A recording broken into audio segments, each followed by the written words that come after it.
నమస్కారం. ఆర్వీఆర్ టీవీకి స్వాగతం. గండిపేట మండలం మంచిరేవుల వద్ద ఓంకారేశ్వర ఆలయ నిర్మాణానికి తెలంగాణ ముఖ్యమంత్రి రేవంత్ రెడ్డి శంకుస్థాపన చేశారు. మూసీ పునరుజ్జీవ ప్రాజెక్టులో భాగంగా ఆలయ నిర్మాణానికి సీఎం శ్రీకారం చుట్టారు. అలాగే చేవెళ్లలోని ఎంకేపల్లి దగ్గర ఆధునిక గోశాలకు సైతం CM Revanth Reddy, deputy CM Bhatti Vikramarka శంకుస్థాపన చేశారు. కర్ణాటకలోని శృంగేరి శారదాపీఠం జగద్గురువుల సూచనల మేరకు ఆలయ నిర్మాణ శైలిని రూపొందించారు. మొత్తం 8 ఎకరాల విస్తీర్ణంలో 663 కోట్ల రూపాయలతో ఓంకారేశ్వర స్వామి ఆలయం, ఇతర నిర్మాణాలను పూర్తి చేయనున్నారు. అలాగే 100 అడుగుల ఎత్తుతో శివుడి విగ్రహాన్ని ఏర్పాటు చేస్తారు. ఈ మేరకు Musi river front development corporation limited ప్రణాళికలు రూపొందించింది.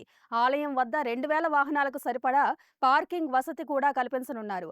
అలాగే ఓంకారేశ్వర స్వామి ఆలయ గాలిగోపురం 100 అడుగుల ఎత్తున ఉండనుంది. గాలి గోపురం నుంచి లోపలికి వెళితే చుట్టూ సాంస్కృతిక కార్యక్రమాలు, హోమాలు, పూజల నిర్వహణకు అవసరమైన మండపాలు ఉండేలా డిజైన్ చేశారు. మొత్తం మీద రామప్ప, యాదగిరిగుట్ట దేవాలయాల నిర్మాణంలో వాడిన రాతినే ఇక్కడ ఉపయోగించనున్నారు. ఇలాంటి కరెంట్ అప్డేట్స్ కోసం చూస్తూనే ఉండండి మన ఆర్వీఆర్ టీవీ. లైక్ చేయండి, షేర్ చేయండి, సబ్స్క్రైబ్ చేయండి.